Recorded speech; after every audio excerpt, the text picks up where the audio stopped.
आपका बहुत नुकसान किया है. You have been used for all these decades by the ruling party only to perpetuate itself. आपका भला नहीं किया, आपके कल्याण को कभी नहीं सोचा.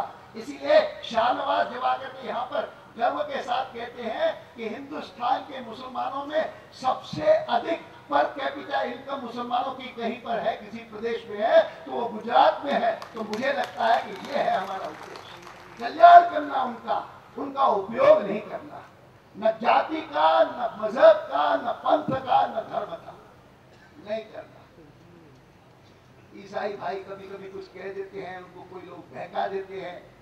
मैं उनको कह सकता हूँ, कहा करता हूँ कि देखो भारतीय जनता पार्टी का जन्म कब हुआ, कैसे हुआ, उन तारीखों का महत्व हमारे लोगों को समझ में नहीं आया.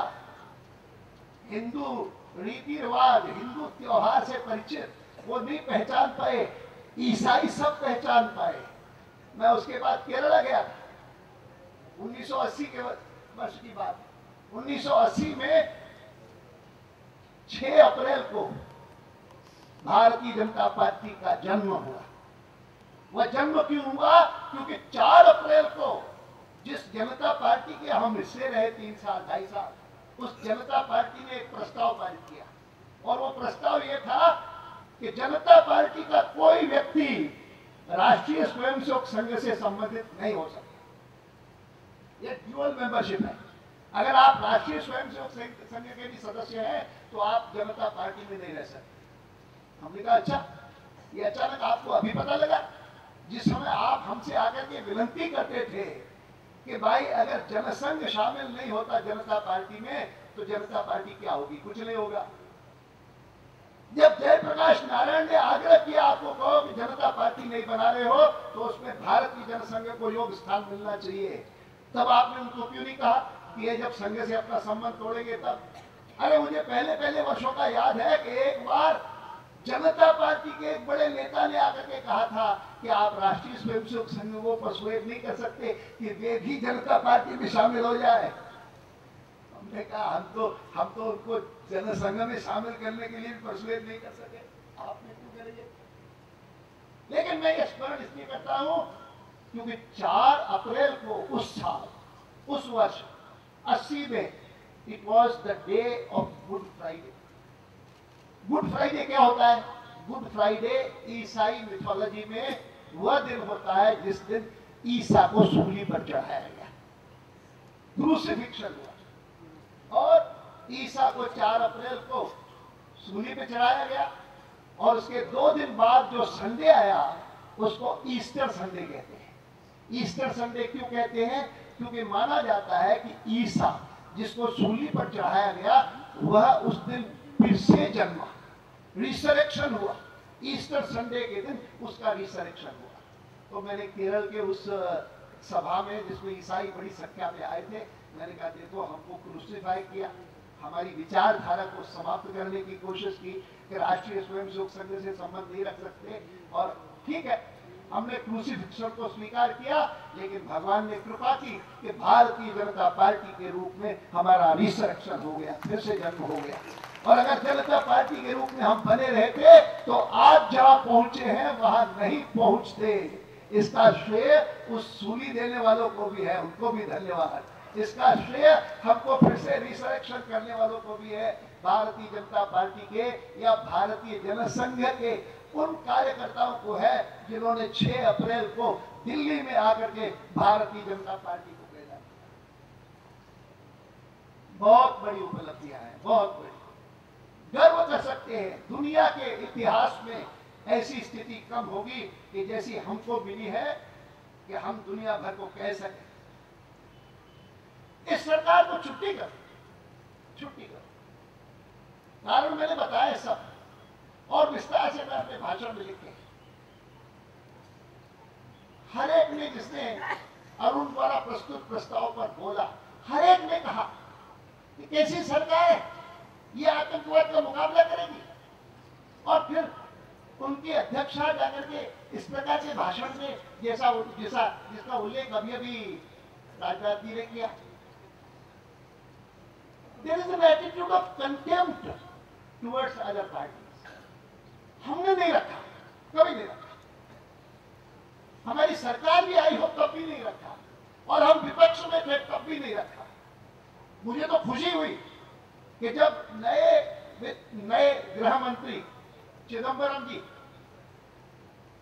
नए गृह मंत्री बनते ही उन्होंने मुझे फोन किया कि मैं मिलना चाहता हूं आपसे। मैंने कहा आए मिलने के लिए, और आकर के उन्होंने यही बात कही कि मैं चाहता हूं कि अब इस बार के अधिवेशन में मुंबई के अनुभव से सीख करके आतंकवाद के खिलाफ हम 2 कानून पारित करें, और आपका समर्थन लेने के लिए आया हूं।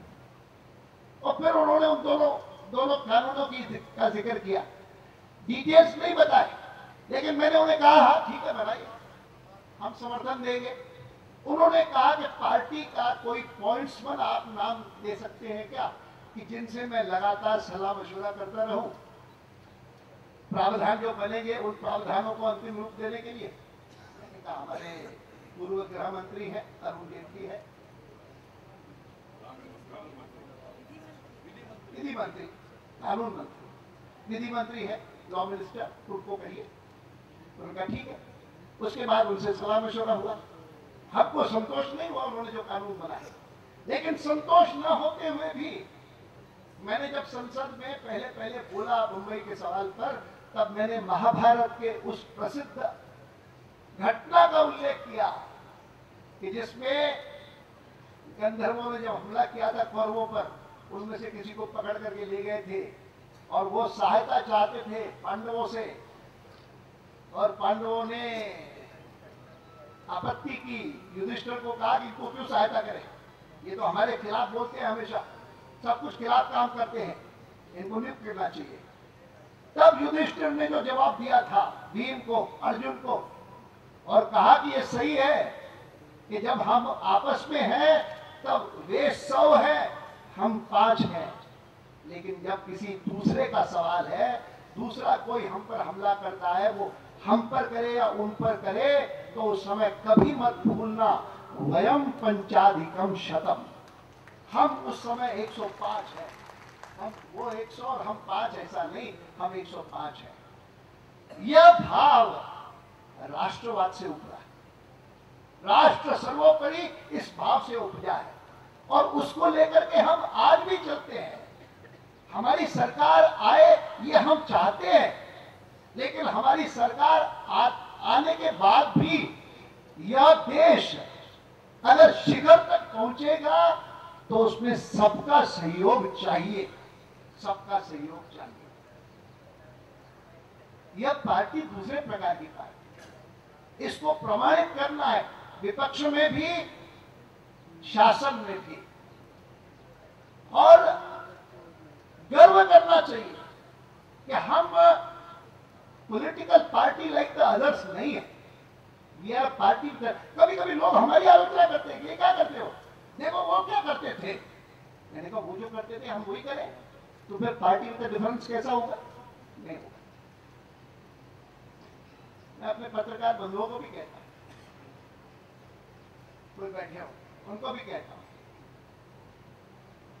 बी ऑब्जेक्टिव, निष्पक्ष रहो।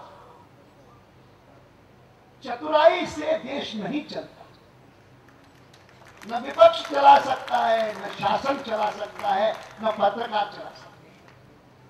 प्रामाणिकता से राष्ट्र सर्वोपरि यह मान करके हरेक चले, समाज का हरेक वर्ग चले, हरेक लोग। 1997 में इसलिए हमने इसमें भेदभाव नहीं किया कि कौन किस रास्ते से गया।